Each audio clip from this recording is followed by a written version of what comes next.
que decidimos participar y que esa participación sea también una manera de recordar a nuestra amiga Ana Margarita. Quiero dar paso ahora a Lely, que va a moderar las dos primeras presentaciones, luego yo me haré cargo de ellas. La idea es que cada una sea de 15 a 20 minutos como máximo y las preguntas sean al final de las exposiciones. Gracias. Gracias, Daniel. Muy bien, entonces damos paso a nuestro primer ponente, Paul Orlando Oliva Quispe. Él es arqueólogo por la Universidad Nacional de Trujillo, en Perú. Además es máster en Ciencias de las Religiones por la Universidad Complutense de Madrid. Y en su trabajo académico, sus líneas de investigación tienen que ver con religiones y divinidades andinas prehispánicas, procesos de evangelización y extirpación de idolatrías. Él nos va a presentar una ponencia titulada Adoraban a los cerros, al sol y la luna, crítica al naturalismo como discurso exegético de las religiones andinas prehispánicas. Mi sugerencia sería que los demás apaguemos la cámara para que el internet no nos vaya a fallar. Y Paul, te aviso en 15 minutos. Muchas Adelante. Gracias. Buenos días con todos y todas. Es un honor para mí estar presente hoy día en este congreso, tocando temas que tanto nos interesan como los que la mesa plantea. Voy a presentar ahora mismo.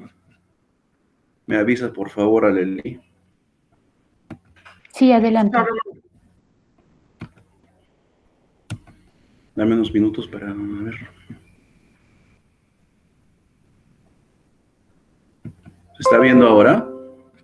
Sí, vemos la presentación. Perfecto, ahora voy.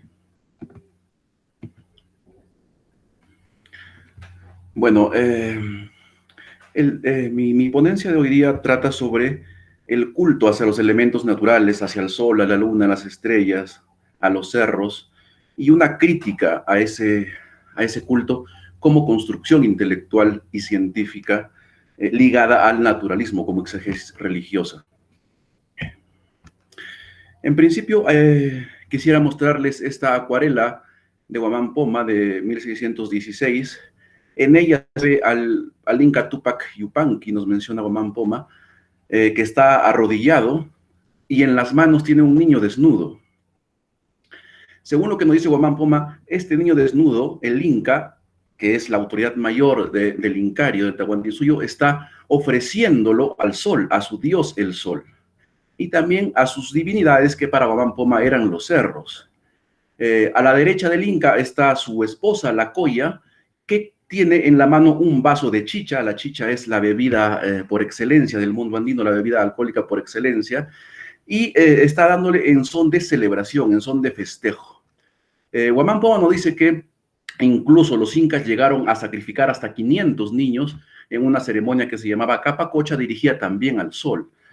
Esta acuarela, al igual que mucha otra información pictórica y escrita, nos mencionan que los cronistas de los siglos XVI y XVII nos dicen que los indígenas tenían muchas divinidades, pero todas estas divinidades eran básicamente elementos de la naturaleza. Ya digo, los principales de los incas, recordemos, el sol, la luna, las estrellas, los cerros.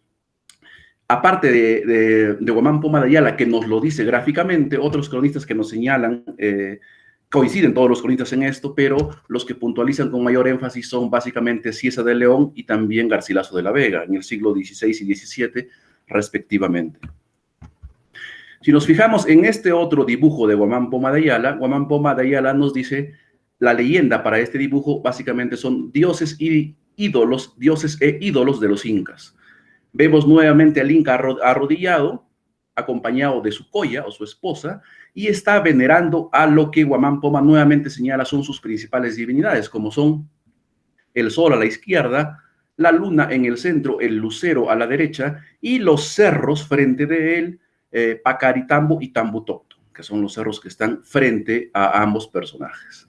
Entonces, la construcción de las religiones andinas y sus divinidades desde el siglo XVI ya nos indican que básicamente estas son politeístas en la medida de que tienen varios dioses, muchas divinidades, y también naturalistas, porque todas estas divinidades son pues elementos de la naturaleza. Bien, pero ¿cómo es que se explica este culto exegético? ¿Cómo es que se explica la religión ligada a los dioses, muchos, y a los dioses, a las divinidades como elementos de la naturaleza? Garcilaso de la Vega en el siglo XVI y siglo XVII, posteriormente, siglo XVII principalmente, pero antes de él otros en el siglo XVI, nos dan las primeras razones de por qué los indígenas adoraban a elementos de la naturaleza. Garcilaso de la Vega nos dice que la primera razón de este culto es que los indígenas admiraban y se asombraban de los elementos de la naturaleza y por tanto tenían miedo de ellos. Por ejemplo, nos menciona que admiraban al tigre, al león por su fiereza, admiraban al halcón por su astucia, a la zorra también por su astucia, al perro por su lealtad. Es decir, admiraban esas cualidades que los elementos de la naturaleza tenían. Por lo tanto, la primera causa de este culto sería admiración y asombro y consecuente miedo. La segunda causa nos la da el mismo Garcilaso de la Vega en 1609, diciéndonos que adoran los indígenas a elementos naturales por agradecimiento y retribución a ellos. Adoran a la tierra porque la tierra le da los frutos, adoran al aire porque el aire les permite vivir, adoran al agua porque también es un elemento esencial para la vida, y por tanto este culto es por agradecimiento y por una consecuente reciprocidad entre ambos. La tierra nos da los frutos y nosotros le rendimos culto, dice pues, los indígenas le rinden culto, pues, dice Garcilaso de la Vega. La tercera causa, que también nos la cuenta Garcilaso de la Vega, pero sobre todo Pedro Cieza de León, es que los indígenas creían que en los elementos de la naturaleza estaba presente el demonio y éste hablaba a través de ellos. Pedro Cieza de León en 1553 nos dice, Huaca quiere decir cosa sagrada, como eran todas aquellas en que el demonio les hablaba a los indígenas, ¿entiende? Esto es los ídolos, las peñas, piedras grandes, árboles, en que el enemigo entraba para hacerles creer que era Dios. Es decir, tenemos tres causas que los primeros cronistas nos dicen del culto hacia los elementos naturales como divinidades.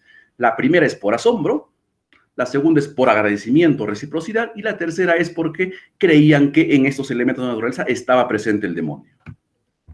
Bien, pero ¿cuál es la problemática con esta primera exégesis, con esta primera interpretación que nos brindan los cronistas tanto en el siglo XVI cuanto en el XVII? En principio no es científica, es decir, es una percepción muy fáctica, muy pragmática que los cronistas tienen acerca de las religiones indígenas.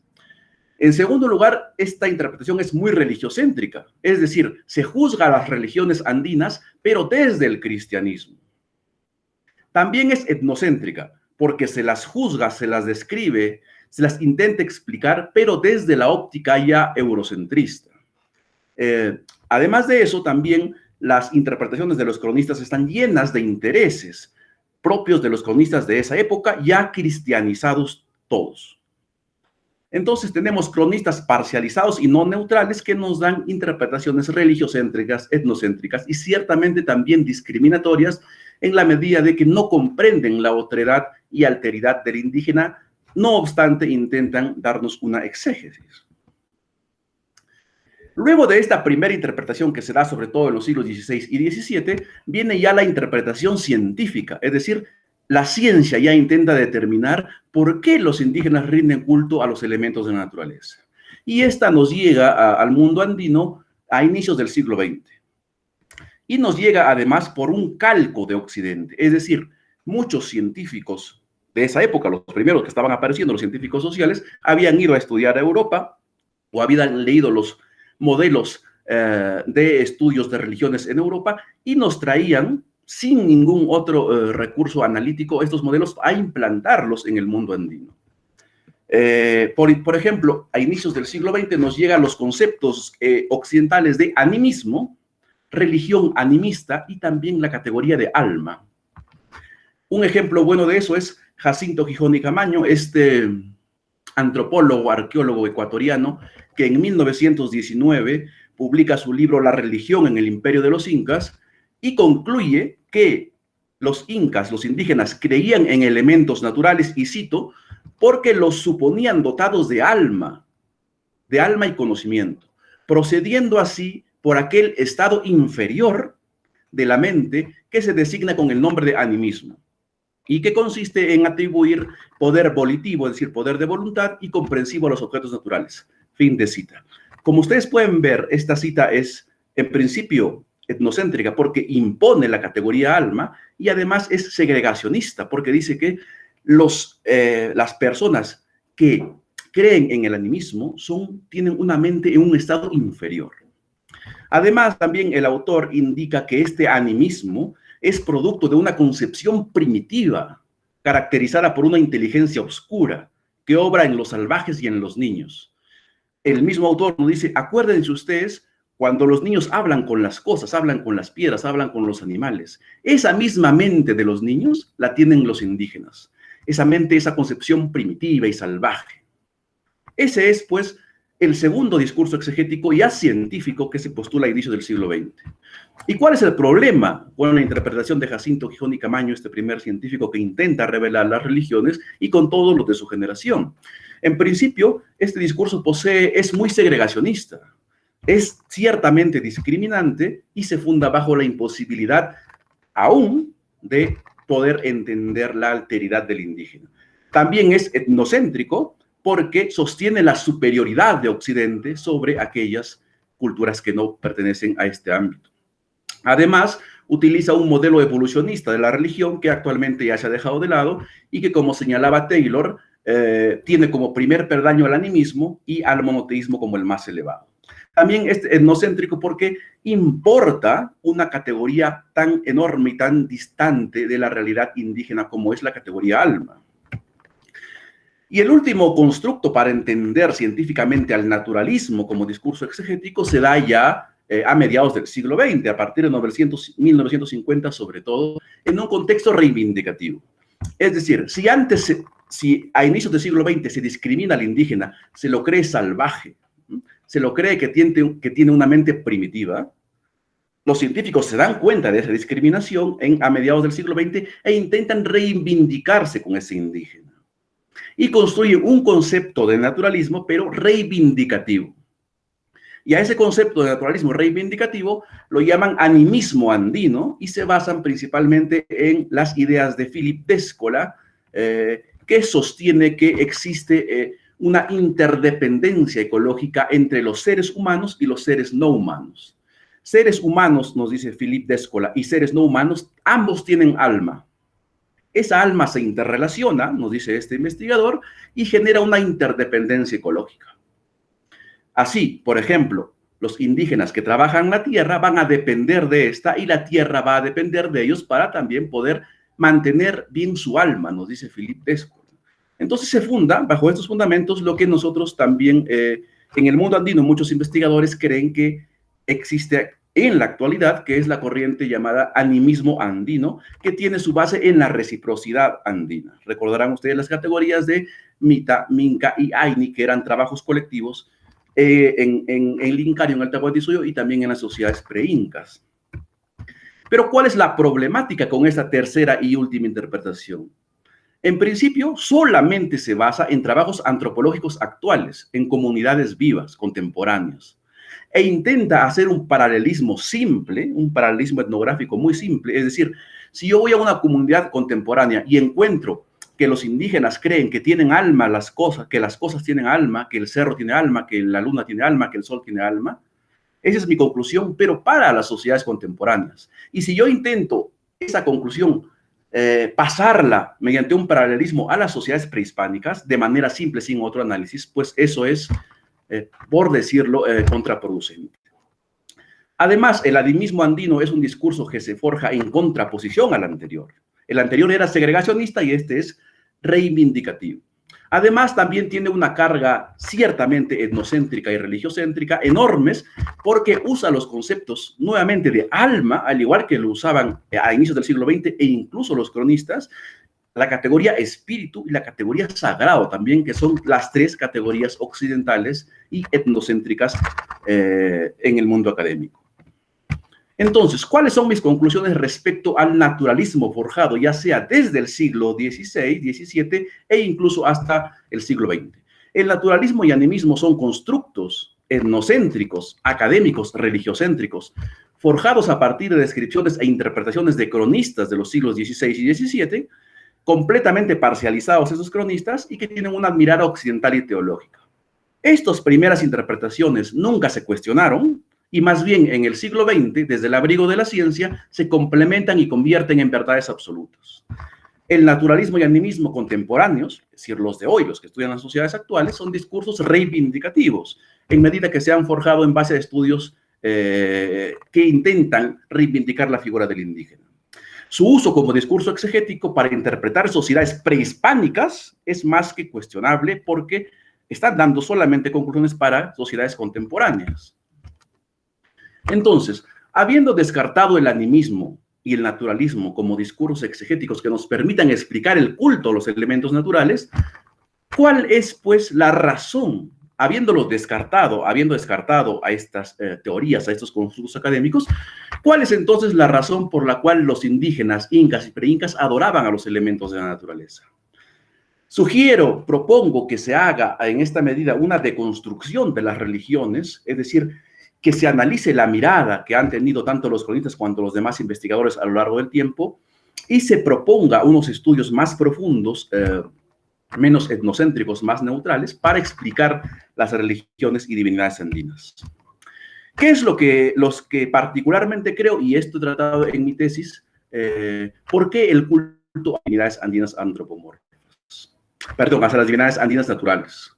Hay una leyenda de un pastor, una leyenda que recoge Pablo Joseph de Arriaga y que también recogen otros cronistas, de la historia de amor entre un pastor y la hija del sol. Estos dos personajes se enamoran, obviamente era un amor prohibido porque un pastor, una persona entre comillas pobre, no podía enamorarse de la hija del sol, pero ocurre así. Los guardias del imperio se dan cuenta y los comienzan a perseguir. El pastor y la hija del sol se amaban tanto que deciden permanecer juntos y se convierten en cerros, nos dice la leyenda. Hay una transformación, una metamorfosis en cerros. Y a partir de ese entonces, nos dice la misma leyenda... Paul, ¿sí? Disculpa, te llevas 15 minutos. Perfecto. A partir de esa leyenda, en que esos dos personajes se transforman en cerros, se les rinde culto desde entonces. Esta imagen que ven aquí es la que Guamán Poma en el siglo XVII, 1615, 1616, pinta para ejemplificar esa leyenda. Aquí vemos a la mujer, la hija del sol, y aquí vemos al pastor. Ambos están en pleno proceso de metamorfosis de elemento antropomorfo a elemento orográfico, en este caso los cerros.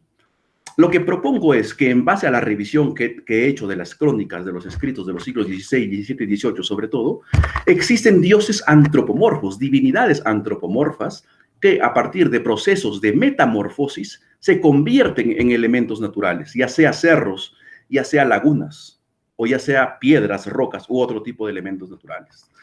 Joseph de Arriaga, este gran, enorme investigador de las religiones indígenas que él llamaba idolatrías, en 1621 nos dice, cito, a cerros altos y montes y algunas piedras muy grandes también adoran los indígenas y les llaman con nombres particulares y tienen sobre ellos 1000 fábulas de conversiones y metamorfosis y dicen que fueron antes hombres y que se convirtieron en aquellas piedras. Joseph de Arriaga ya nos da una información reveladora.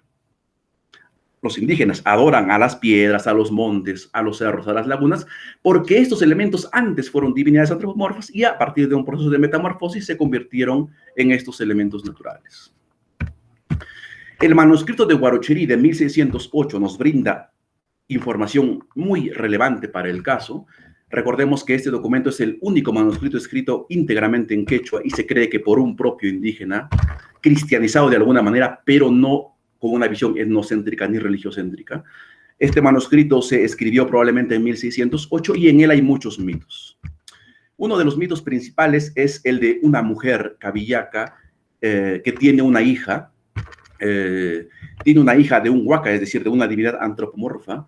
Esta divinidad cabillaca también tenía forma humana, tiene una hija y por huir de su esposo, por huir de su marido, nos dice la crónica, se va hacia lugares lejanos, en este caso el mar de Pachacamac, y se arroja al mar, y al momento que se arroja al mar, ella y su hija se convierten en grandes rocas que actualmente son conocidas como las Islas Cabillaca y están frente al mar de Pachacamac. Desde entonces, nos dice la crónica, los indígenas rinden culto a Cabillaca y a su hija. Entonces, estamos hablando de, nuevamente, procesos de conversión. Divinidades que tenían forma humana y que se convierten por metamorfosis en rocas, en cerros, en este caso. Otro mito que nos brinda el manuscrito de Huarochirí es el mito de Capac Huanca y los Colli.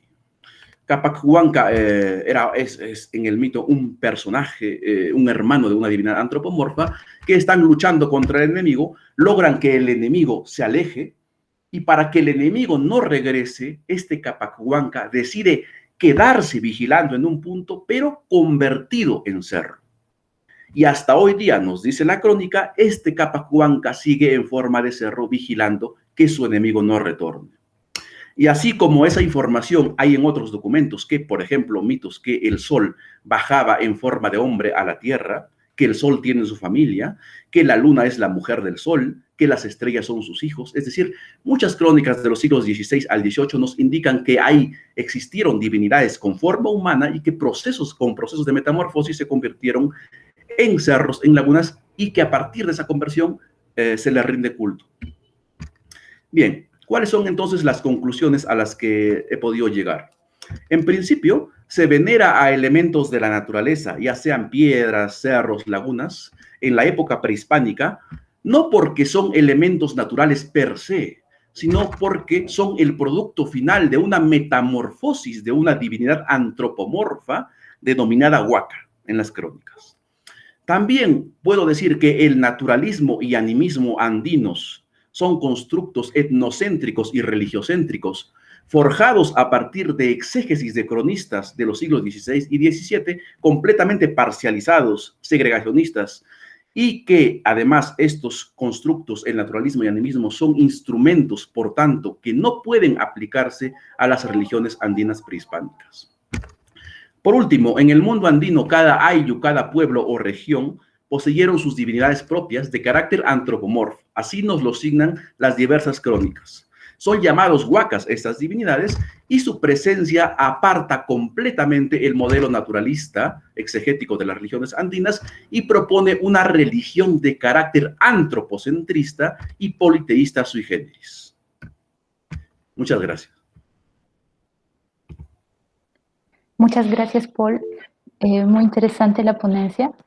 Les hago recuerdo a quienes se han unido recién que las preguntas las tendremos al final, las preguntas y comentarios. Entonces, anótenlas. Si gustan, también pueden irlas colocando en el chat por si les preocupa olvidarlas. Perdón. Bueno, ahora pasaremos a la siguiente ponencia a cargo de Daniel Loarte Ruiz. Él es diplomático peruano con una maestría en historia. En este momento está cursando el doctorado en historia del arte en la Universidad Nacional Mayor de San Marcos en el Perú. Y su interés es el arte barroco y su actualidad. La ponencia que nos va a presentar se titula Edificando la Patria al Sagrado Corazón. Adelante, Daniel.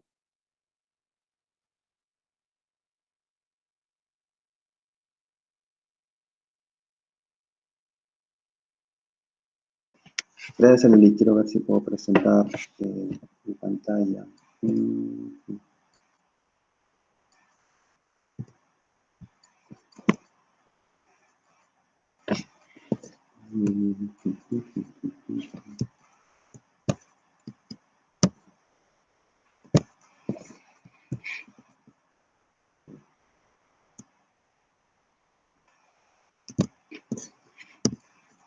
Lo que nos comentó Paula al inicio es que si tienes dificultades puedes enviarla a su correo y ella la presenta, pero intenta...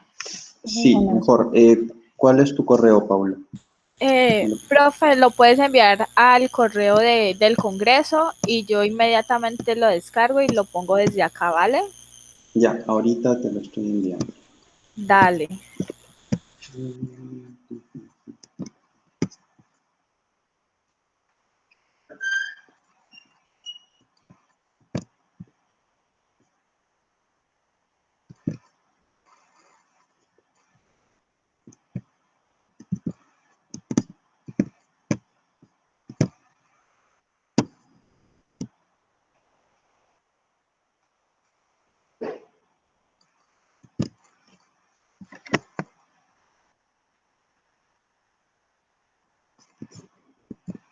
Listo, ya lo envié.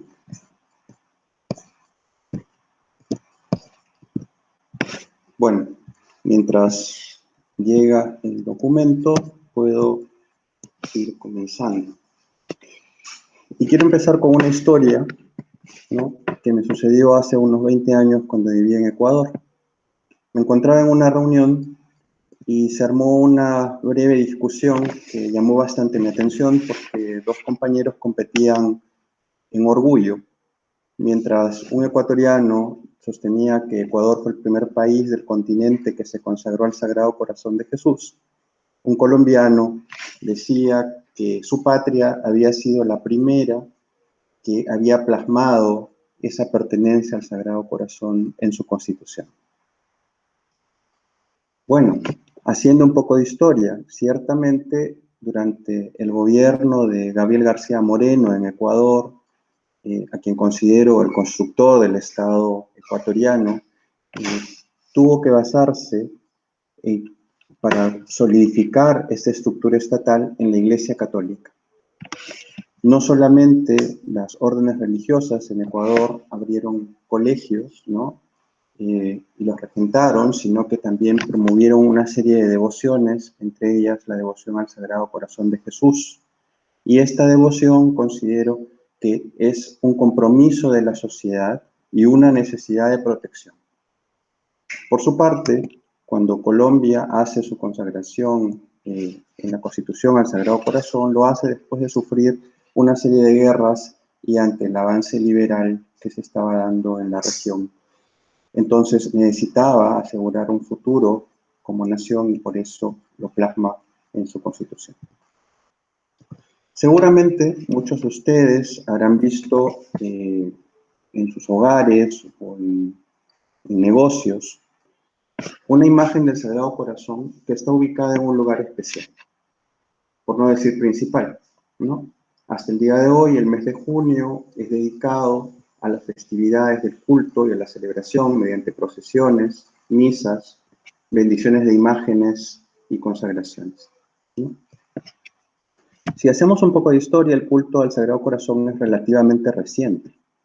Si bien es cierto, uno puede encontrar en las fuentes bíblicas desde el Antiguo Testamento referencias al cambio de corazón, ¿no?, sostenido por los profetas, son las prédicas de Jesucristo sobre un corazón nuevo y su entrega en la cruz, manifestación extrema del amor de Dios a la humanidad, donde al ser traspasado por una lanza, en el costado derrama agua y sangre, las que se concretan en la denominada teología del corazón, que con el tiempo se conocerá como la cardiomorfosis.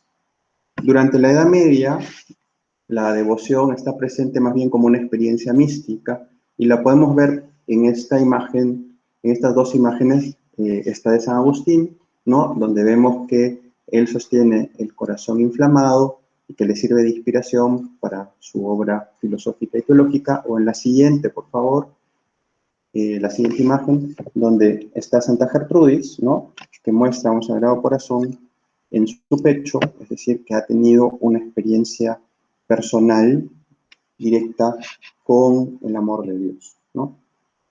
Estas representaciones iconográficas, como pueden verlas, muestran un corazón brillante y ardiente que inspira a estos místicos en sus escritos, los motiva en su actuar y los contacta, obviamente, con su Salvador.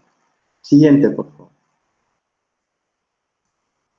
Pero será en la Edad Moderna, con los avances de las ciencias médicas y los conocimientos anatómicos, como por ejemplo el aparato circulatorio, los flujos sanguíneos, ¿no?, que el corazón físico irá cobrando mayor relevancia.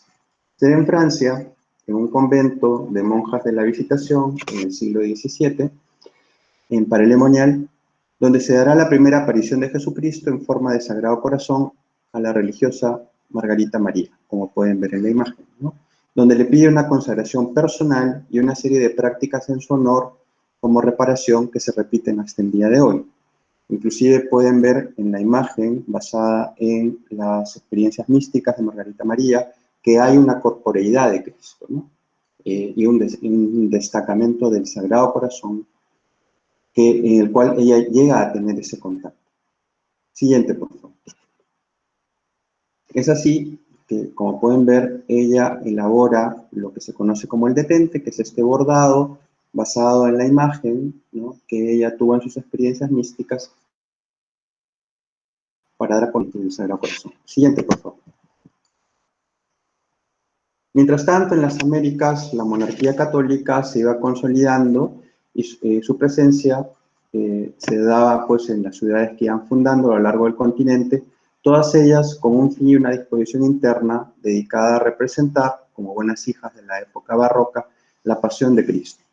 Dentro de las ciudades católicas desarrollaba su actuar una activa orden religiosa creada en 1540, la Compañía de Jesús, ¿no?, como pueden ver en este cuadro, donde están todos los santos jesuitas del siglo XVIII rodeando a Jesús, ¿no?, cuya influencia en la evangelización, la educación y la cultura, incluso en lo que hoy se llamaría aculturación, son innegables.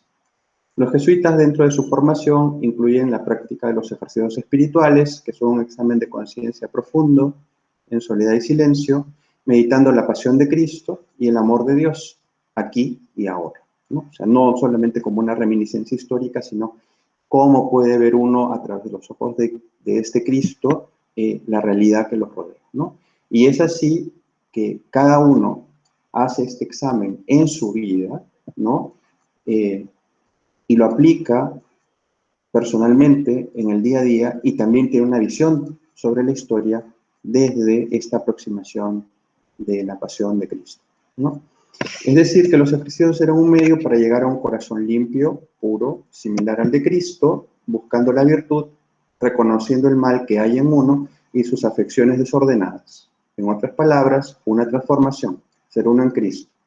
Lo que mencioné antes, la cardiomorfosis, ¿no? Es decir, uno se da cuenta de lo que contiene su corazón, lo compara con el corazón de Cristo y trata de imitarlo, ¿no? Y la idea de perfección es ser uno con ese corazón. Si aparte de eso hay una experiencia mística en la cual hay un intercambio de corazones y un encuentro con Cristo, digamos que estamos hablando de un nivel mucho más, ¿no? Los ejercicios espirituales eran prácticas no solo para los religiosos, sino también para laicos. Lo recibían los alumnos de sus colegios y se abrieron casas de ejercicios para caballeros y señoras. Siguiente, por favor. Por ejemplo, aquí lo que quiero mostrarles es un plano de Lima, ¿no?, donde se puede... Actualmente hay toda una serie de estudios que están viendo la creación de ciudades barrocas y de la monarquía hispánica como una representación de la pasión de Cristo, ¿no?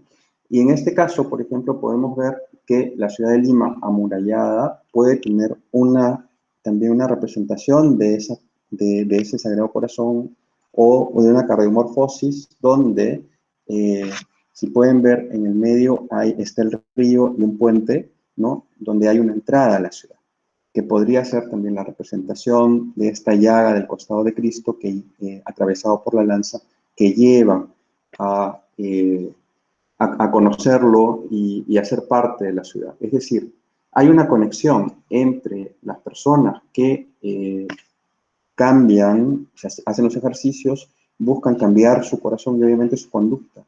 Y eso los convierte en otro tipo de ciudadanos, en mejores ciudadanos, en ciudadanos que buscan construir una Jerusalén celestial. Y todas estas ciudades importantes de la monarquía católica, fundadas entre los siglos XVI y XVII, lo que quieren es representar eso, ¿no?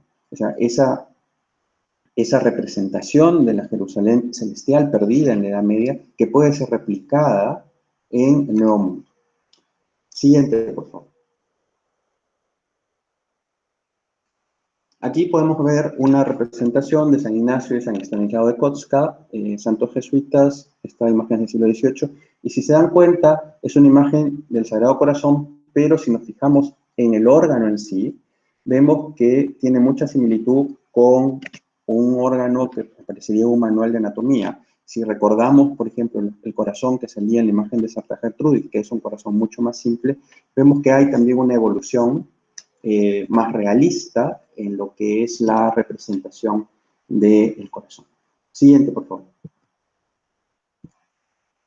El conocimiento del amor de Dios representado en su corazón, expresión de un Dios eterno que se rebaja y adopta la condición humana y que por tanto muere humillado en una muerte de cruz, proveniente de los ejercicios, va ligado a su devoción popular, la cual se practica mediante oraciones y novenas, y el uso de algún símbolo externo como el detente, que es el que mostramos en la imagen de Santa Margarita María, inspirado en sus visiones, y que no necesariamente por ser externo es expuesto, porque recordemos, esta todavía no es una devoción oficial, ¿no?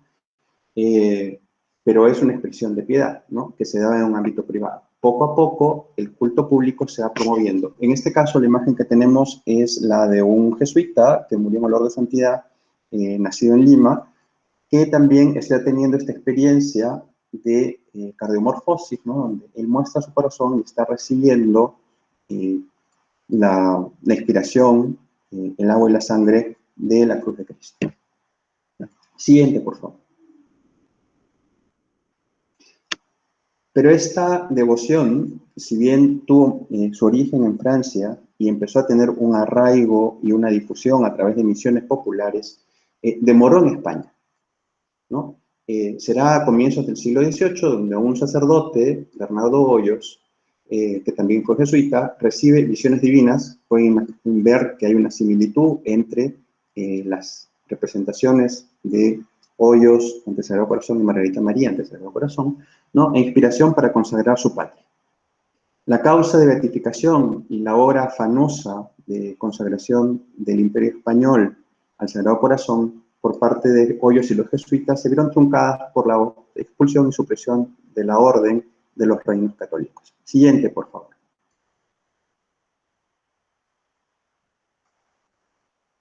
Pero esta devoción subsistió pese a la desaparición temporal de la Compañía de Jesús y cobró un especial protagonismo durante la Revolución Francesa, ¿no? Puesto que se convirtió en el símbolo de fidelidad a la Iglesia y de resistencia al terror. El uso de detentes y la colocación del Sagrado Corazón como escudo en la bandera francesa, como pueden ver, son una manifestación de una nueva iglesia de las catacumbas, de resistencia, que irá adoptándose sin miedo cuando vayan surgiendo asociaciones y grupos que se convertirán en congregaciones de vida consagrada a esta devoción. Dos de ellas son de resaltar: las religiosas del Sagrado Corazón, de espiritualidad jesuita, e influencia ignaciana en su constitución, dedicadas a la enseñanza de mujeres, y la Congregación de los Sagrados Corazones de Jesús y de María y de la adoración perpetua ante el Santísimo Sacramento del altar, grupo mixto dedicado a la educación en colegios y a las misiones. Siguiente, por favor. La restauración de la Compañía de Jesús en 1814 trajo consigo una serie de sentimientos encontrados, especialmente en las Américas, donde gobernantes de las nacientes repúblicas deseaban contar con su presencia para reorganizar la sociedad. El apoyo de órdenes religiosas era necesario para la educación, la salud, la unidad territorial. La independencia había afectado dichos espacios y no se contaba con suficientes religiosos para cumplir con estos objetivos. Pero un retorno de la Compañía de Jesús podía ser visto como un retroceso a la época colonial, aunque también era innegable su aporte a la educación y a la vida espiritual de las naciones.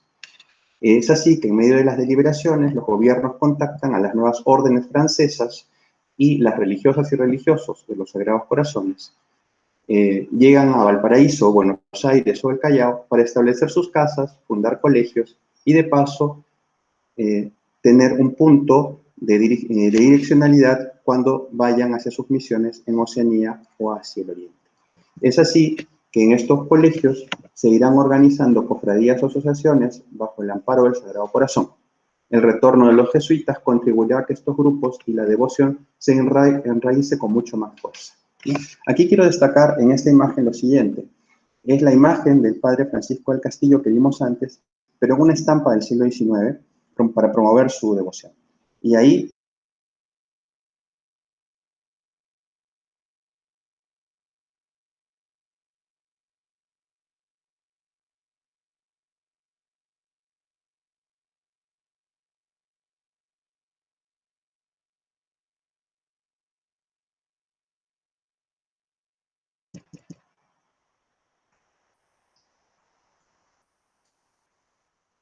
¿Aló, Daniel? algo sí. Sí, te perdimos por un momento, pero ahora sí ya te tenemos de vuelta. Sí, no sé, bueno, no se estaba mencionando que podemos ver en la estampa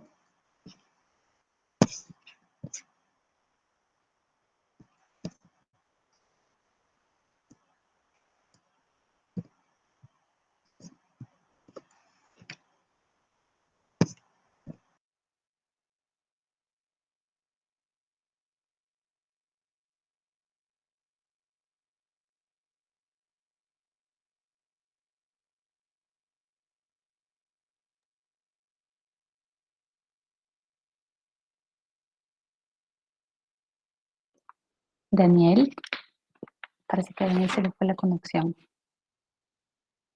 Paula, ¿tú sí estás? va y viene, porque me parece que se Oh, pierde la conexión.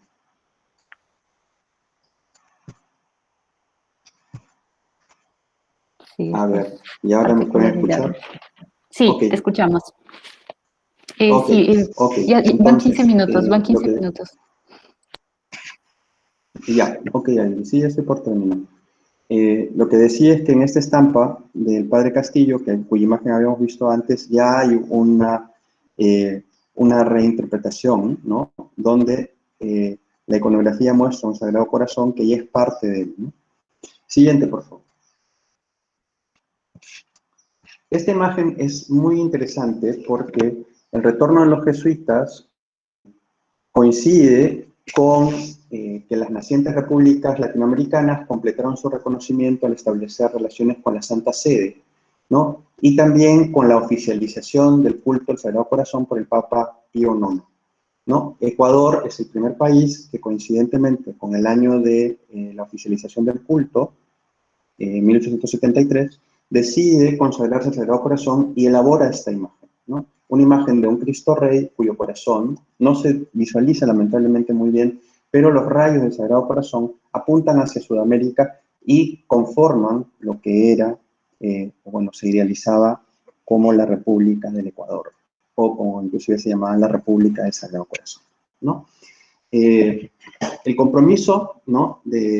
Nos ya daba, se demostraba desde otra perspectiva, ya no era una consagración personal, sino una consagración pública y una consagración de la nación, donde el acto oficial implicaba un cambio de actitud, sino que este nuevo corazón daba lugar a un nuevo ciudadano.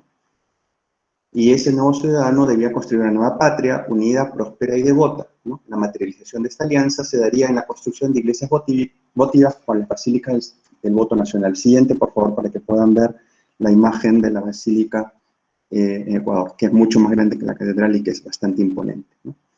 Esta materialización de esa promesa o de ese juramento de la nación se estructuraba en esta basílica donde se puede ver la unión del poder político y el poder religioso, y era una manifestación de la devoción. No solamente se dio en Ecuador, en Colombia también hay una basílica, y en París, por ejemplo, está la basílica de Montmartre del Sagrado Corazón, ¿no? Quiero finalizar, indicarles que no sé si toda esta historia, ¿no?, les hace recordar a la de un pueblo elegido por Dios, su compromiso hace miles de años, ¿no? Y edifica un templo para guardar un arca de la alianza, y que pese a reconocerse elegido, y pese a sus fallas, y pese a que los profetas van recordándoles esa promesa, y pasan una serie de vaivenes a lo largo de esa historia, mantienen esa creencia y esa fe como una especie de resistencia. Muchas gracias. Muchas gracias, Daniel. Muy bien, como comentábamos, pueden ir colocando sus preguntas en el chat, detenerlas, pero regresaremos a preguntas y comentarios recién al final de todas las presentaciones para poder mantener un orden. La siguiente parte de la mesa será moderada por Daniel, así que adelante.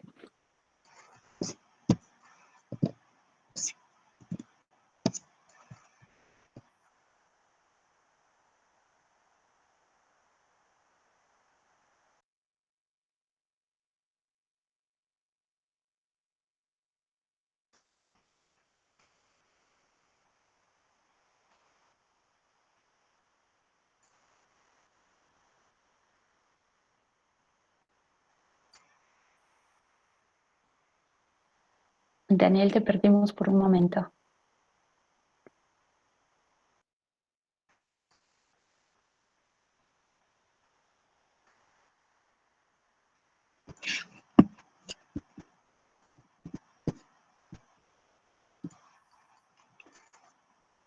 Daniel, Eh, sí. sí, se va la conexión, pero a ver, voy a presentar a continuación a el tercer ponente, Miguel Gil Castro. Miguel cursa el último año de Antropología en la Universidad Nacional Federico Villarreal, estudió ceremonia de té hace 6 años en la Escuela Urasenque de Perú y sus temas de investigación se relacionan con la identidad, interculturalidad, migraciones, taoísmo y alquimia. Adelante, Miguel. Miguel salió de la reunión en este instante, tal vez fue un problema de conexión. Voy a intentar comunicarme con él. Oh, Está está volviendo. entrando, acaba de entrar. Sí, tienes la palabra, Miguel.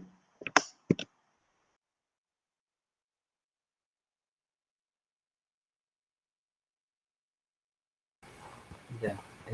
Hola, buen día, buenas tardes, buenas noches, dependiendo de dónde estés. Quiero agradecerles por estar aquí. Voy a empezar y ser lo más breve posible porque es un tema que me apasiona bastante, entonces a veces me cuesta ser sintético, pero he dividido todo en 3 partes, así que va a ser mucho más sencillo. Espera un momentito.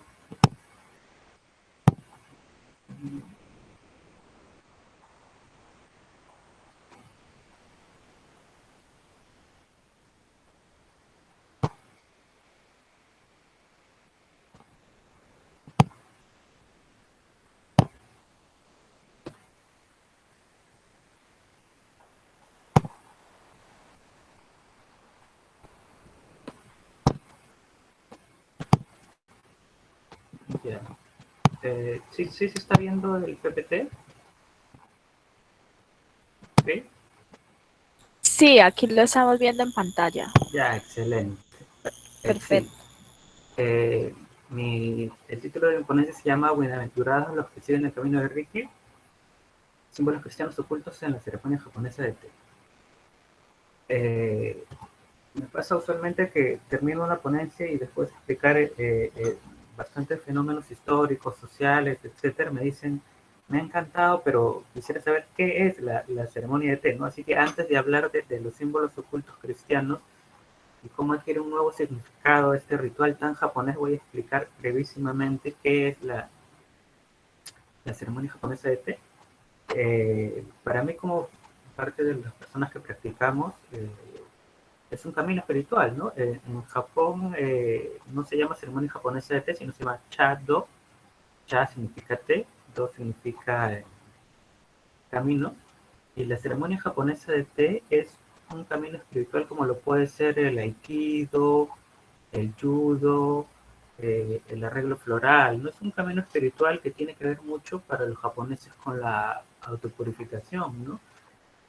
También un poco con la aniquilación del ego, ¿no?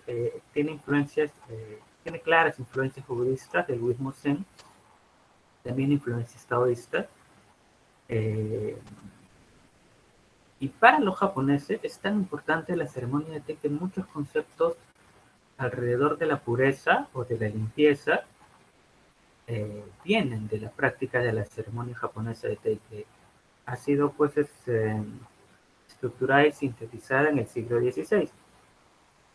Es más, muchas de las maneras en las que realizamos el ritual de la ceremonia japonesa de té son las mismas que cuando en el siglo XVI se establecieron, ¿no? Entonces, por un lado es un camino espiritual, pero para hacer un paralelo, existe una especie de currículo, como en el karate, que alguien que haya pasado determinados años y maneje determinadas técnicas es un cinturón negro, ya sea que estudie karate pues en Japón, en Rusia, en Ecuador, en Bolivia. Con la ceremonia japonesa de té pasa lo mismo, ¿no? Si uno llega a dominar el manejo y uso de determinados utensilios y ha comprendido ciertos conceptos y es capaz de performar determinados rituales, va avanzando, ¿no? Yo, por ejemplo, tengo 6 años practicando, pero soy un alumno intermedio. Hay gente que tiene pues 30, 40 años practicando, ¿no?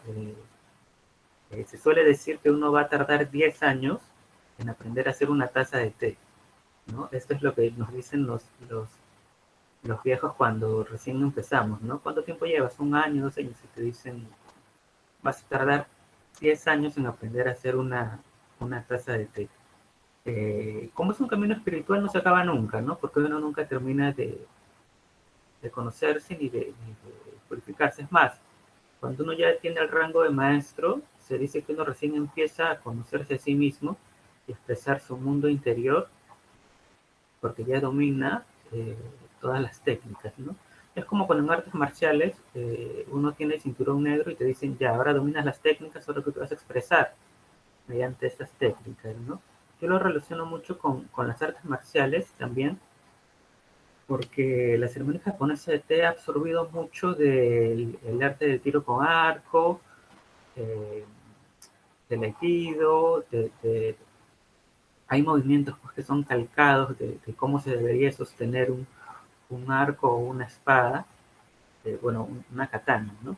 Y es porque las personas que realizaban ceremonias japonesas de té eran samuráis, ¿no? Y solía ocurrir que antes de la batalla, para calmarse, para mantenerse pues centrado, realizaban una breve ceremonia de té, se concentraban en el momento presente, compartían una taza de té y luego se lanzaban pues a una batalla sangrienta y terrible como eran las batallas en esas épocas, ¿no? Eh, sí, es más, esto como dato anecdótico ya para terminar de decir qué cosa es, eh, el gran maestro, fundador entre comillas de toda nuestra manera de realizar la ceremonia japonesa de té actualmente, Senrikyu, era pues el maestro de té de Oda Nobunaga y Toyotomi Hideyoshi, que son dos de los 3 unificadores de Japón, ¿no? Conocidos pues por haber vencido en múltiples batallas, pero también por, ¿cómo decirlo? Por darle un lugar también a ciertas artes japonesas que tenían que formar una nueva identidad, ¿no? ¿De qué sirve unificar de manera pues militar si es que no tienes una identidad japonesa, ¿no? Ahora, aquí viene lo que nos trae el tema. Japón del siglo XVI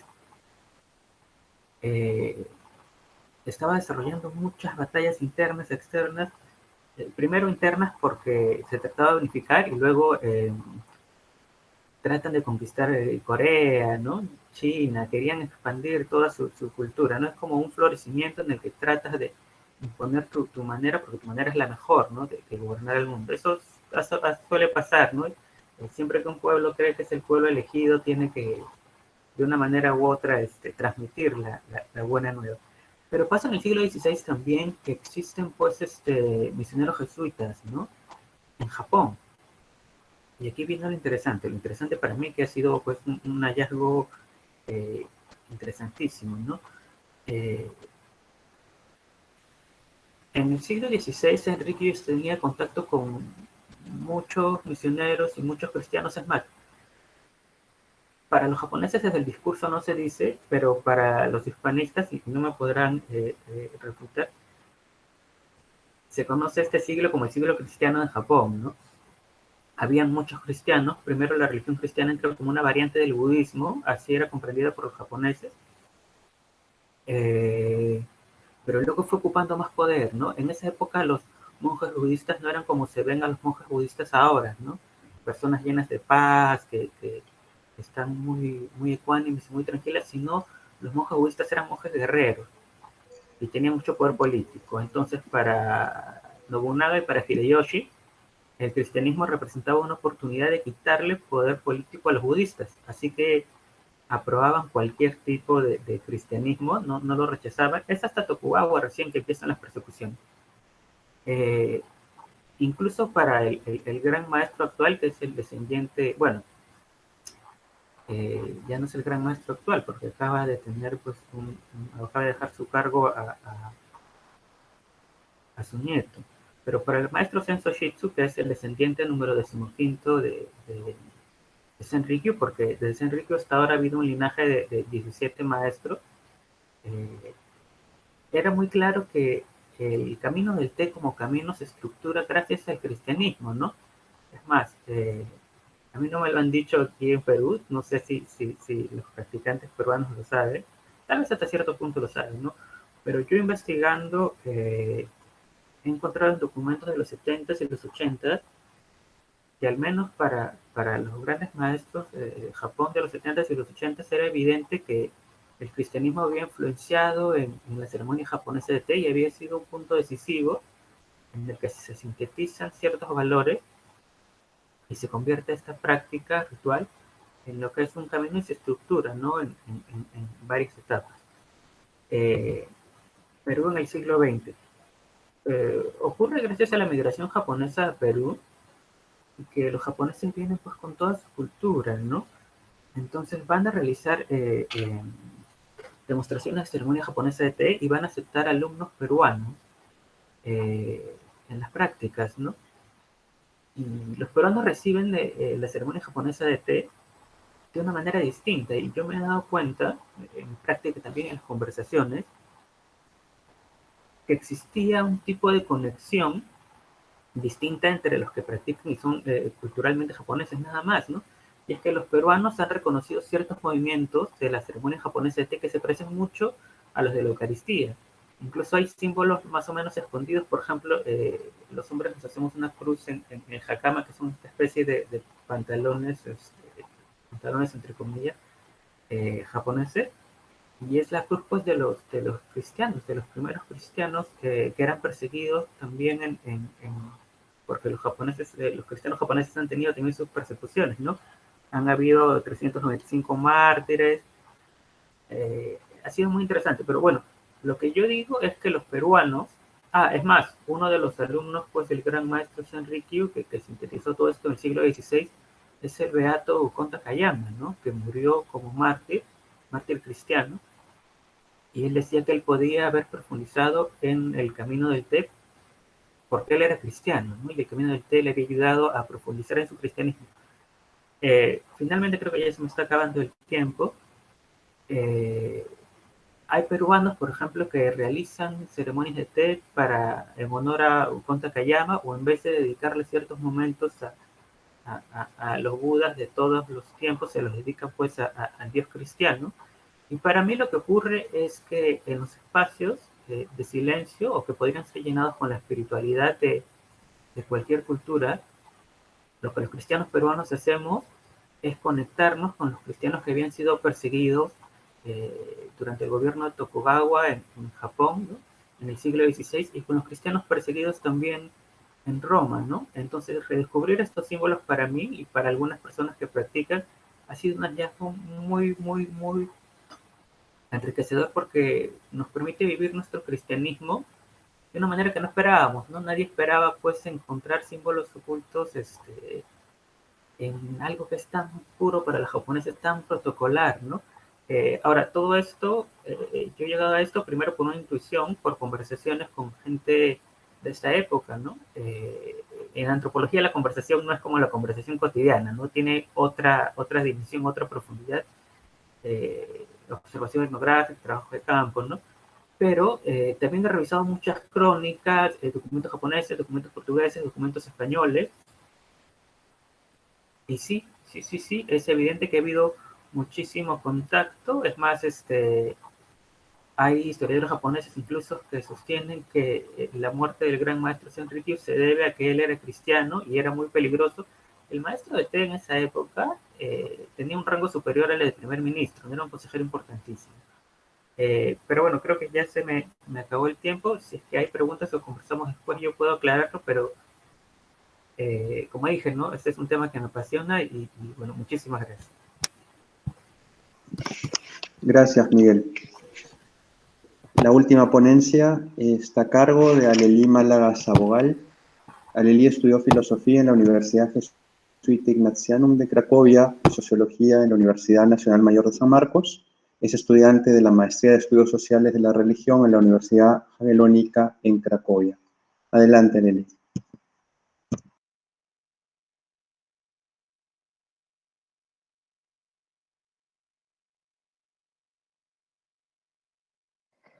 Muchas gracias. Espero me puedan confirmarme si están viendo mi presentación. ver estas cosas en Se Meet. está viendo. Muy bien, se ve. Perfecto. ¿La ven en pantalla completa? Todavía. No, dale control L y ahí en pantalla completa. Oh, ahora debe estar. ¿Me Es que confirman? la señal se demora un poquito en Ah, llegar, entonces esperemos un momento. está. No, aún no, entonces dale en la parte que dice ver, te tiene que aparecer una opción que dice pantalla completa. Ahora no la ven en pantalla completa. No, aún no la vemos en pantalla Bien. completa.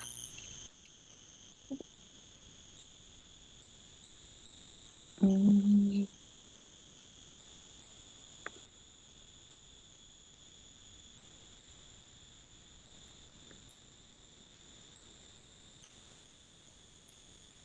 ¿Ahora? Espero que ahora sí.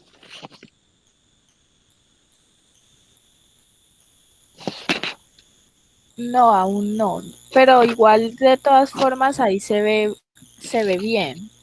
Entonces, para que continúes con la presentación, no hay problema, se puede ver muy bien. De acuerdo. O tú, Paula, crees que la puedas compartir porque la mandé al correo también. Dale, entonces ya la descargo y la presento. Sí, por favor, muchas gracias. Em, para no distraernos, porque a veces cuando el tamaño está muy pequeño es más difícil seguir.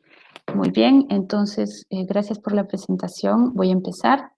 Mi presentación, mi ponencia es sobre la misa en polaco en Lima. En resumen, de eso se trata, de describir un poco este fenómeno, caracterizarlo e intentar comprenderlo a través de algunos conceptos sociológicos.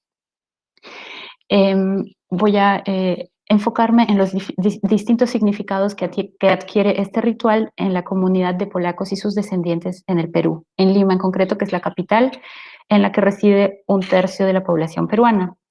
Primero voy a presentar brevemente a la diáspora polaca en Lima, luego haré referencia a algunos conceptos que nos van a permitir enmarcar esta experiencia y luego, bueno, vamos a ver hasta dónde llega nuestro tiempo, ¿no? Esta ponencia responde también a un proyecto de investigación cuyo trabajo de campo se suspendió por la pandemia, entonces voy a hacer referencia principalmente a bibliografía y debo también señalar que mi posición acá no es solo como investigadora, sino que también soy parte de esta comunidad. Bien, la comunidad de polacos y sus descendientes en el Perú se forma a través de distintas olas migratorias a lo largo de los siglos XIX y XX. Dejo de compartir en todo caso, ya que Paula va a compartir. Creo que va a ser así mejor. Bien, tener la presentación y ya cuando vuelva Paula, continuamos con algunas imágenes que son más que nada para ilustrar. Entonces, como decía, la actual comunidad de polacos y sus descendientes en el Perú se forma a través de diferentes olas migratorias a lo largo de los siglos XIX y XX. Hoy en día comprende un aproximado de 2.000 personas. En el año 1983 se funda en Lima la Asociación de Familias Peruano-Polacas Dom Polski, que está activa hasta el presente y tiene como una de sus actividades fijas la organización de festividades religiosas católicas.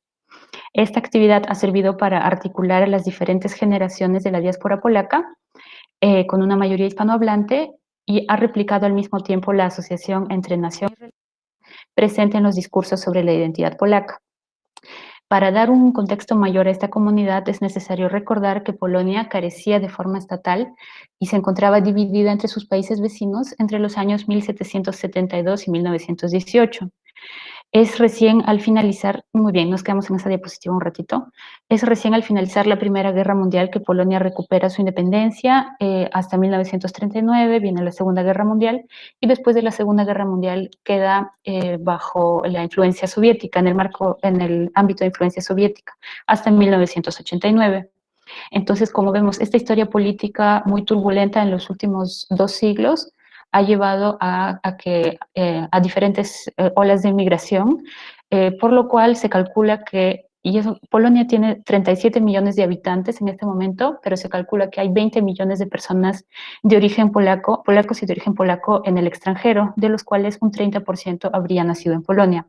Estas son estimaciones del Ministerio de Relaciones Exteriores de Polonia.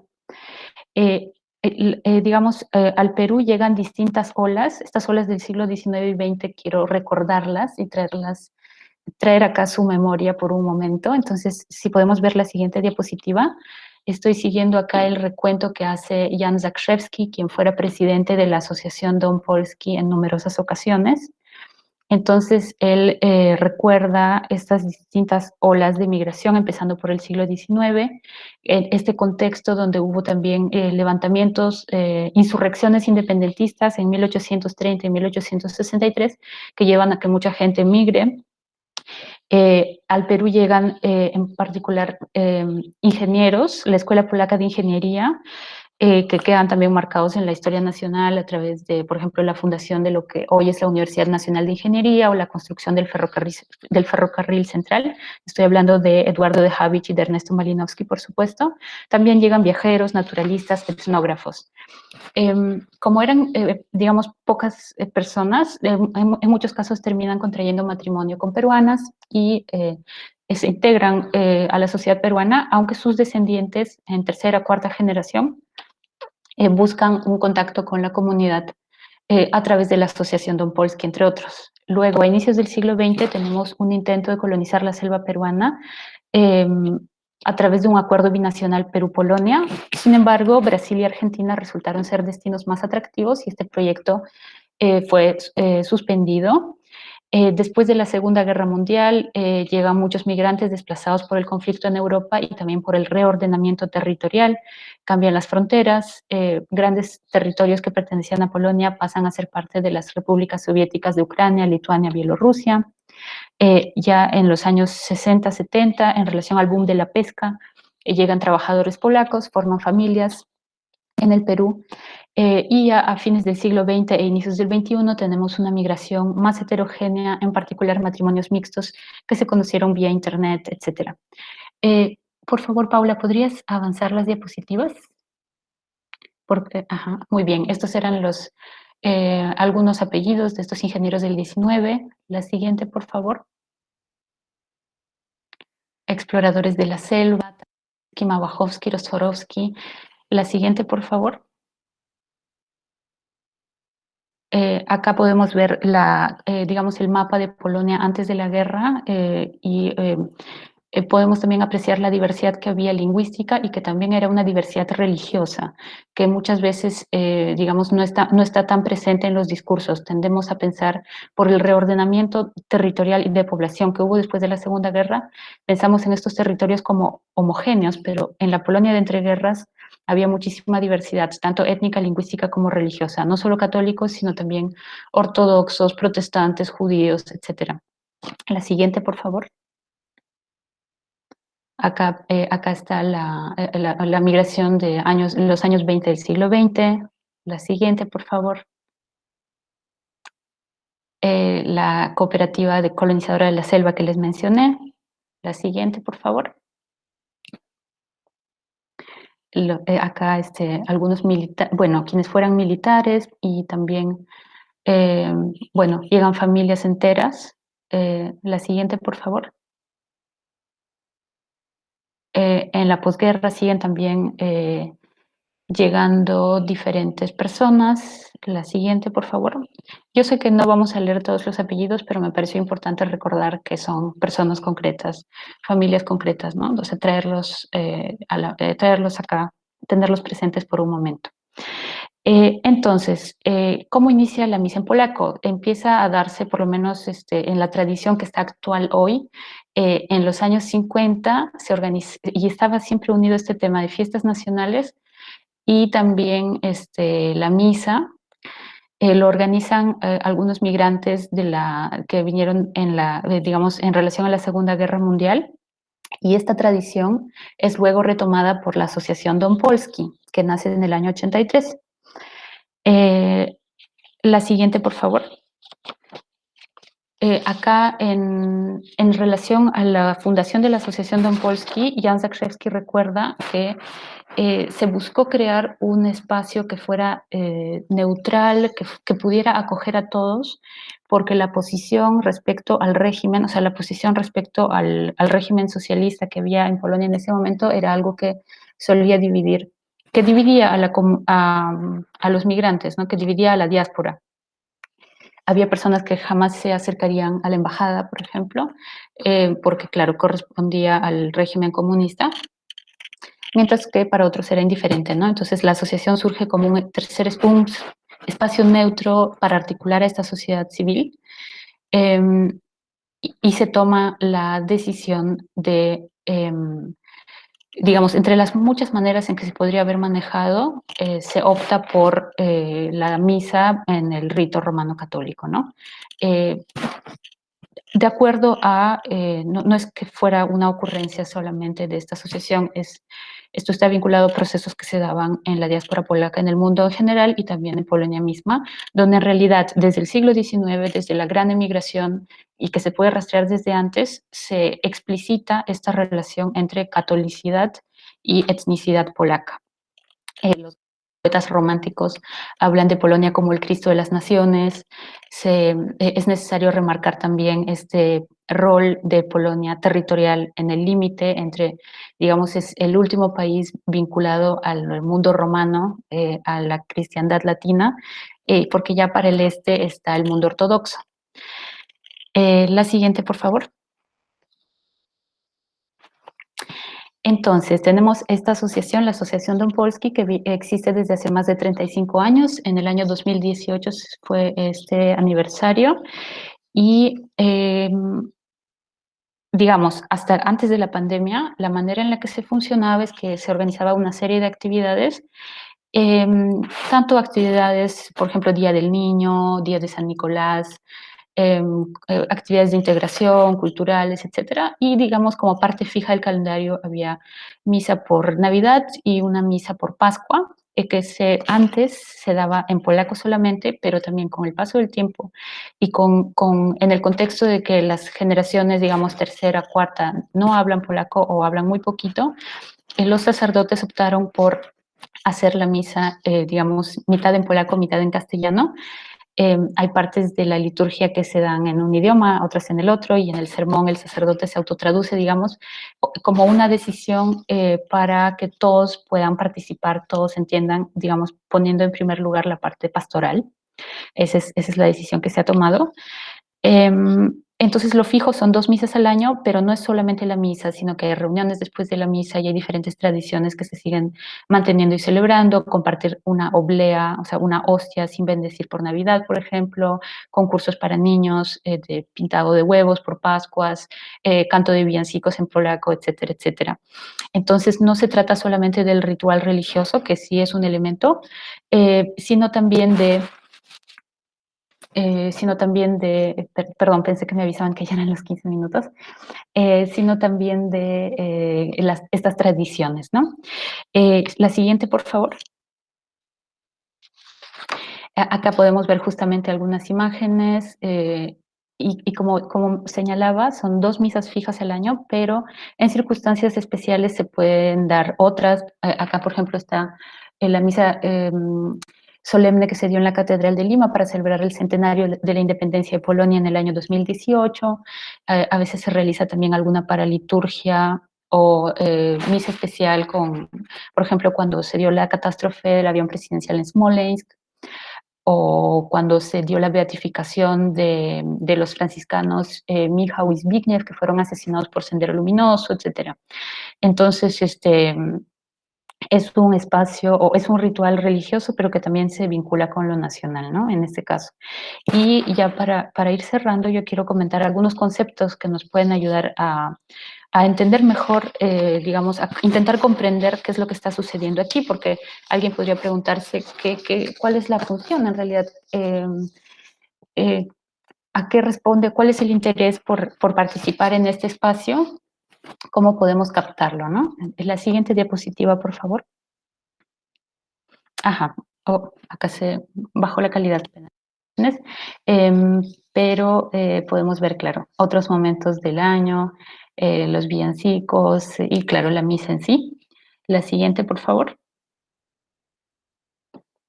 Bien, entonces, para esta parte he revisado algunos estudios sobre parroquias polacas o parroquias étnicas en el mundo, o sea, en otros contextos. Y también he revisado estudios sobre otras comunidades de migrantes en el Perú, y yo quiero rescatar algunos conceptos. Uno de Gabriela McEvoy, que estudia la migración irlandesa en el Perú, y ella introduce el concepto de diáspora, propuesto por Cohen, que me parece bastante importante. Define a la diáspora como una comunidad de individuos unidos por la misma lengua, religión, costumbres y tradiciones, y que por razones X, políticas, religiosas, económicas, raciales, ven la necesidad de dejar su país. Y en ese proceso de dejar su país se realiza una idealización de la tierra de los ancestros y de la idea de retorno. Se mantiene una memoria colectiva, se refuerza el sentido de coetnicidad. En ese sentido se crea una suerte de comunidad imaginada dentro de la nación. Otro concepto importante es el de transnacionalismo. El transnacionalismo es entendido como resultado de una identidad que vive entre dos mundos. Es decir, la vida del sujeto no se circunscribe solamente dentro de un Estado-nación, sino que está articulando distintos espacios. Y diferentes tipos de tecnología hacen posible este transnacionalismo, como por ejemplo en el siglo XIX lo fueron las cartas, el día de hoy el Internet, por ejemplo. Muchos de nosotros, seguramente todos nosotros tenemos algún familiar migrante que se comunica a través de WhatsApp, a través de Skype, a través de alguna de estas tecnologías, ¿no?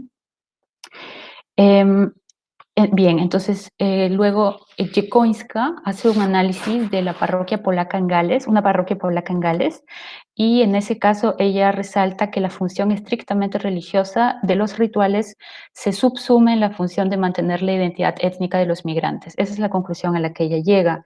¿Por qué? Porque por la historia específica de Polonia, la religión se volvió el fundamento de la identidad nacional polaca, asegurando la continuidad de la tradición, y también ofrece un marco ritual que permite marcar la trayectoria de las personas.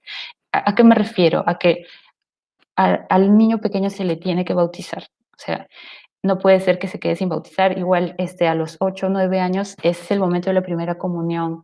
Entonces, no se trata solamente de un tema de fe personal o fe de la familia, sino que es lo que todo el mundo hace, y esos son los ritos de paso por los que hay que pasar, ¿no? En ese sentido, la religión es utilizada también por estos migrantes polacos en Gales como un medio de construir su propia cultura e identidad, más allá de sus convicciones, creencias, de la religiosidad vivida, digamos. O sea, lo que tenemos es, al 100% tenemos una vivencia de la parte ritual en relación al ámbito nacional, social, ¿no? Ella menciona que incluso personas no creyentes traen a sus hijos para que sean bautizados, en el caso de esta parroquia polaca en Gales, y esto corresponde a una necesidad de reafirmar su membresía en la comunidad de origen, es decir, en Polonia. El otro caso que me pareció interesante, otra autora que estudia un caso similar es Szczepaniak. Ella estudia la parroquia polaca en Berlín y también identifica distintas funciones sociales de este espacio, de esta plataforma. Entonces, hay una función religiosa, por supuesto, en relación al año litúrgico, la celebración de las fiestas, hay ritos de paso, pero también los ritos constantes, permanentes, o que, digamos, son regulares.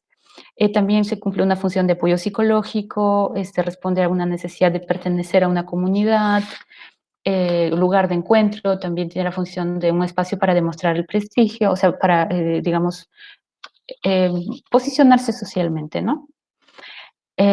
Y ella observa, en el caso de Berlín, que, claro, como bien decíamos, la iglesia fusiona funciones religiosas con nacionales, y se observa, por ejemplo, la segunda generación de migrantes polacos en Berlín, en los que se activa una nostalgia por tradiciones familiares y locales, y estas personas regresan a la iglesia católica polaca, aunque podrían asistir a una iglesia católica de habla alemana, vuelven a esta parroquia polaca por el carácter específico, por las formas culturales específicas que se dan en esta parroquia, ¿no? En ese sentido, la religión es un elemento de la herencia familiar y nacional. Y ya para ir cerrando, a ver.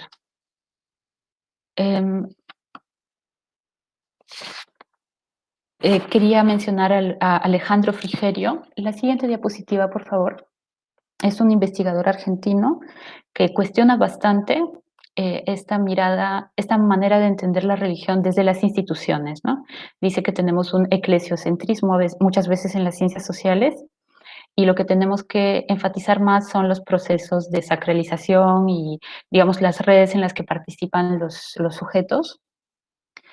Entonces, lo que nos plantea es que necesitamos repensar el concepto de identidad en un enfoque relacional, situado y estratégico. ¿A qué se refiere esto? A que el hecho de que una persona, por ejemplo, marque en el censo católico como confesión, no significa que esa sea la identidad,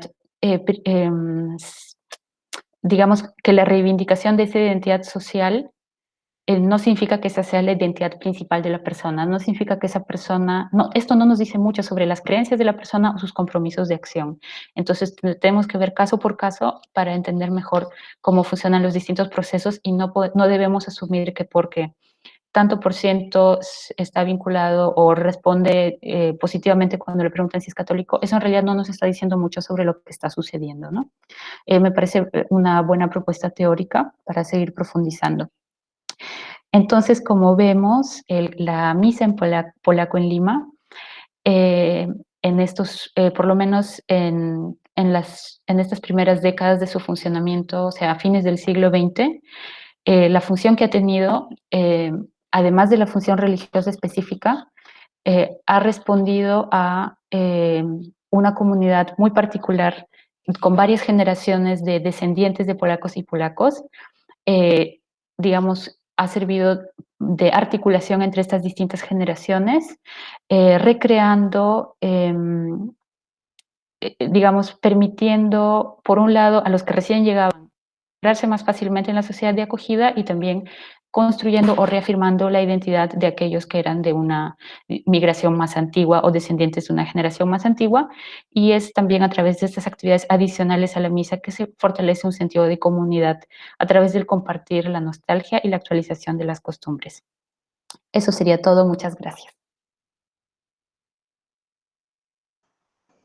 Gracias, Aleli. Y ahora abrimos la ronda de preguntas, de comentarios de parte de los asistentes.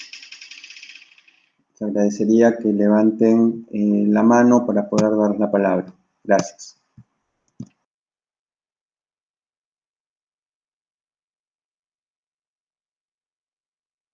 Veo preguntas en el chat.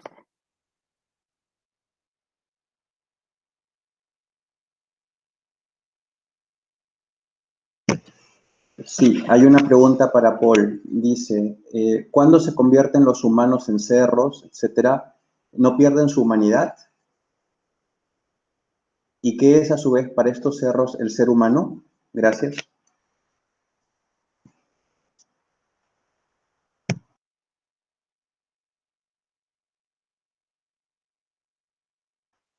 Paul, por favor, para atender la pregunta.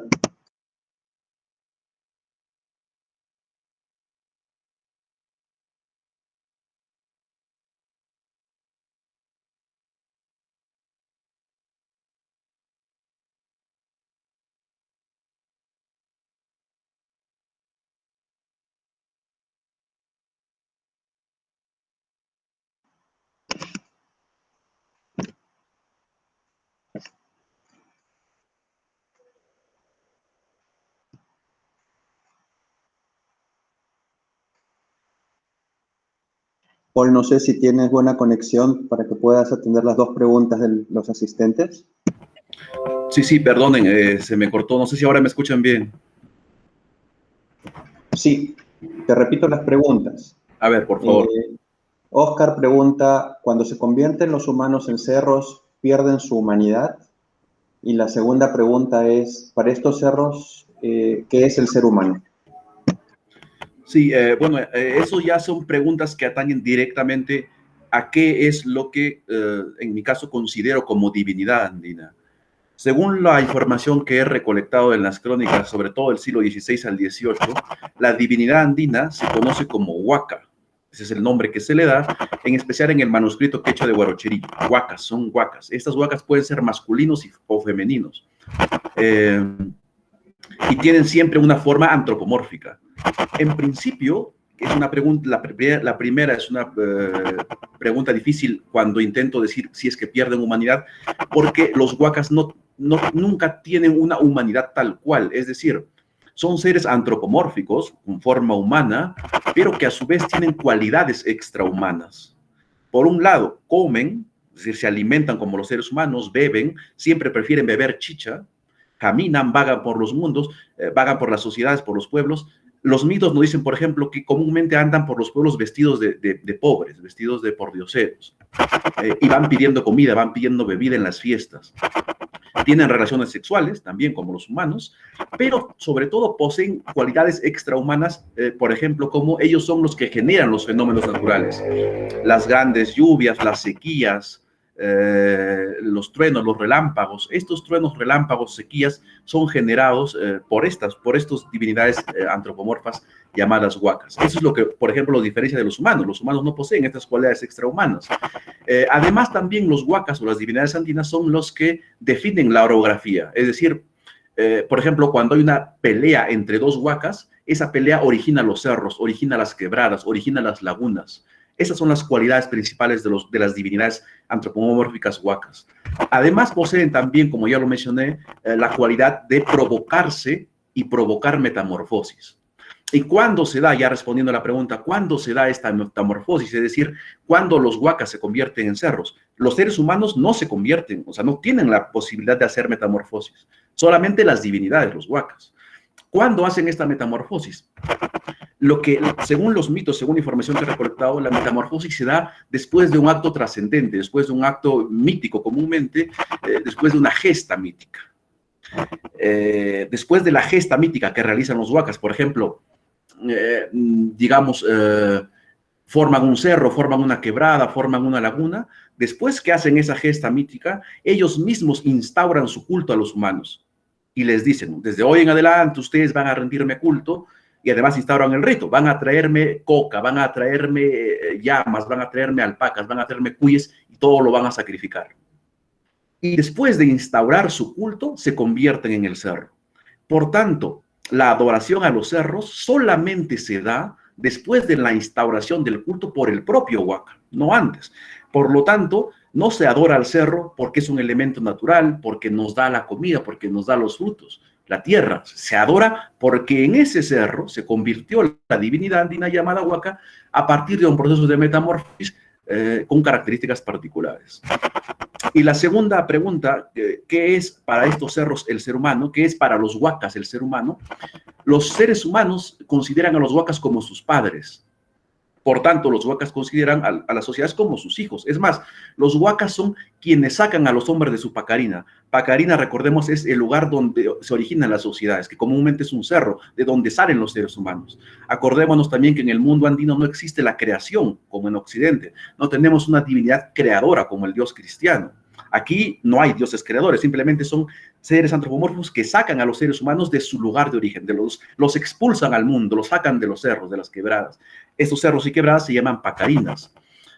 Por tanto, para los huacas, ¿qué son los humanos? Son sus hijos. Y para los humanos, ¿qué son sus huacas? Son sus padres o sus madres. Así lo signan las crónicas.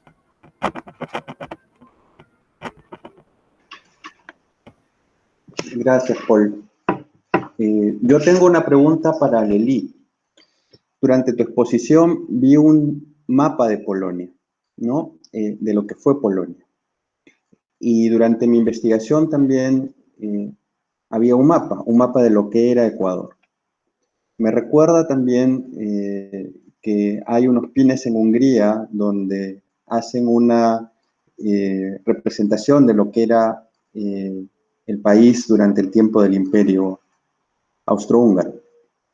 Y era como una especie de reminiscencia de decir, bueno, esto fuimos y debemos volver a hacer esto, ¿no? Lo que quería saber es si esa idea de territorialidad expresada en los mapas, en el caso de los polacos, está muy interiorizada y está vinculada con lo religioso, ¿no? Porque, por ejemplo, en el caso de Ecuador, en la exposición, que lamentablemente la imagen no se notaba muy bien, esa configuración territorial era hecha por el Sagrado Corazón. Entonces, no sé si hay esa vinculación o cuál es la forma en que los polacos interiorizan ese pasado de lo que fueron y que obviamente fueron perdiendo a lo largo de los siglos hasta llegar a lo que es actualmente el territorio de la República Polaca. Bien. Digamos, el objetivo para mí al colocar el mapa en la presentación, más que hacer referencia a un tema, a un significado de paneslavismo o de nostalgia del imperio, que también también está presente en la cultura. También hay quienes recuerdan que en la época del rey Segismundo llegábamos hasta tal mar, o en la época de la corona, cuando estaban unidos los reinos de Polonia y Lituania, cubríamos tanto y tanto. Más allá de eso, en lo cual no soy experta y no podría, no estoy bien informada y no podría responder, solamente quería comentar, digamos, la función del mapa que yo presenté, que era mostrar, claro, Polonia entre guerras, o sea, entre 1918 y 1939, estaba más pegada al este. Una parte importante de sus territorios fueron, después de la guerra, pasaron a ser parte de Ucrania, Bielorrusia, Lituania, en ese momento países que pertenecían a la URSS y que hoy son independientes. Un ejemplo, la ciudad de Lviv, el Lviv en ruso, que hoy pertenece a Ucrania, era una ciudad polaca importante, de manera similar Vilnius.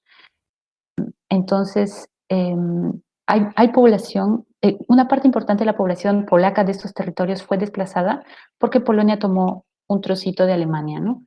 Y fueron desplazados a estas tierras, las llamadas tierras recuperadas, tierras reconquistadas. Bueno, reconquistadas no es el mejor término porque nos lleva a España.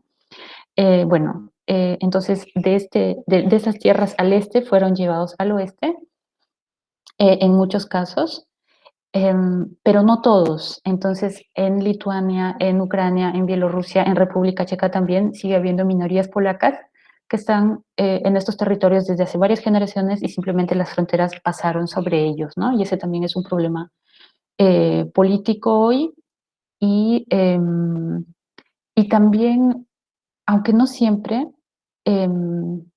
digamos, el tema religioso, hubo momentos de la historia, hubo coyunturas en las que esta vinculación entre religión y etnicidad o nacionalidad estaba más presente políticamente, ¿no?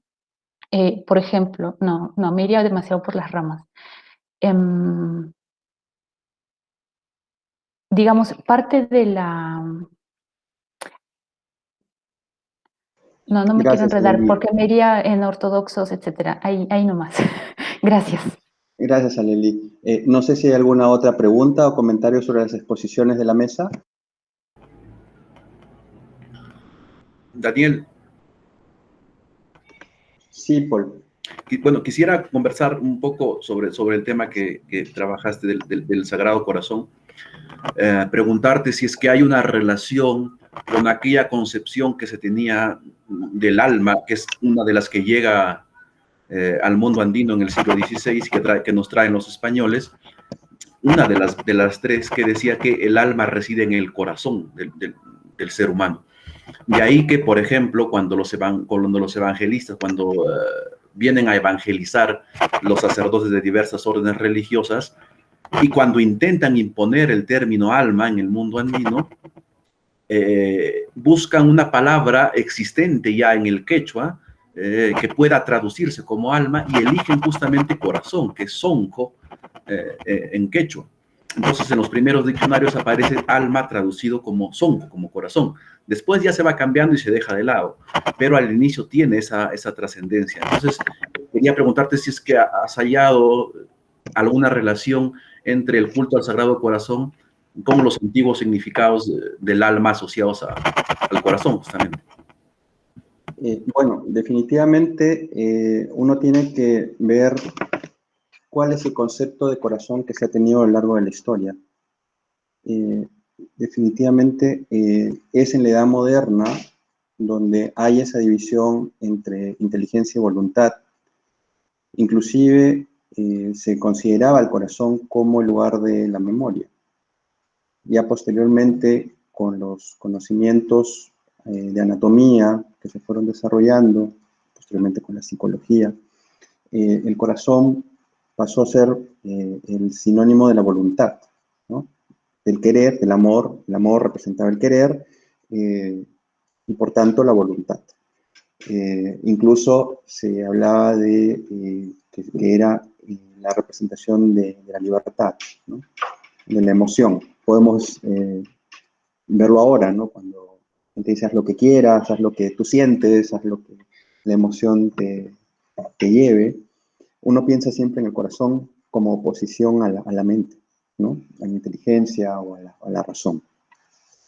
Entonces, ha habido una evolución, sí, ¿no? Desde en el mundo occidental se puede ver que ese corazón ha tenido una capacidad cognitiva, ¿no? Que poco a poco ha ido separándose de la parte racional. Ciertamente, el culto tiene mucho de emotividad, ¿no? Desde las expresiones y manifestaciones públicas que se daban casi de manera marcial, ¿no? De consagrarse, de entregarse totalmente, ¿no? Aunque si bien dentro de la fórmula de consagración hay esa división metodológica de entendimiento, ¿no? de alma y de sentimiento, pero al final todo es lo que se consagra a Dios, ¿no? Igualmente se quería buscar que ese entendimiento, esa voluntad y esa emoción del pueblo, de las naciones, también sea entregada a Dios desde la perspectiva del Sagrado Corazón.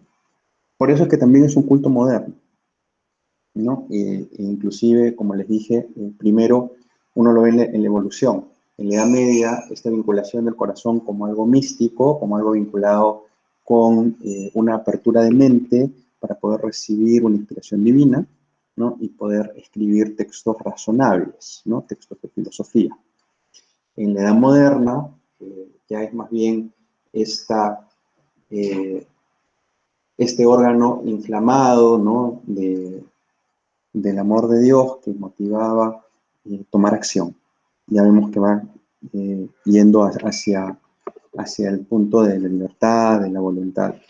Y que en el siglo XIX ya se oficialice, coincide también con el romanticismo, ¿no? Donde hay toda una, digamos, separación de lo racional, frío y objetivo, ¿no? Frente a esta decisión subjetiva de seguir a Dios y que te lleva también a una acción. Es interesante porque en el caso de la Revolución Francesa, ¿no? Hay toda una promoción a la razón que está siendo combatida por esta devoción al Sagrado Corazón, que es más bien lo opuesto a toda esta frialdad, a esta objetividad y a estos excesos que al final se dieron en nombre de esto mismo, ¿no?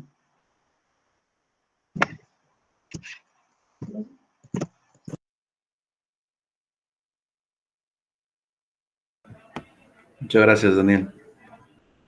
No sé si hay alguna otra pregunta.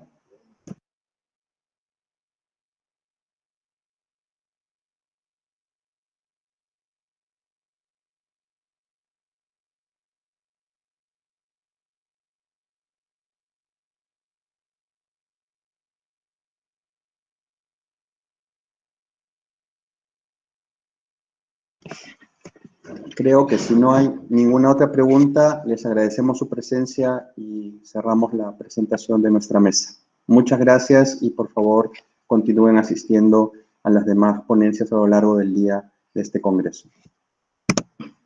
Muchas gracias. Gracias. Muchas Saludos. Hasta luego. gracias.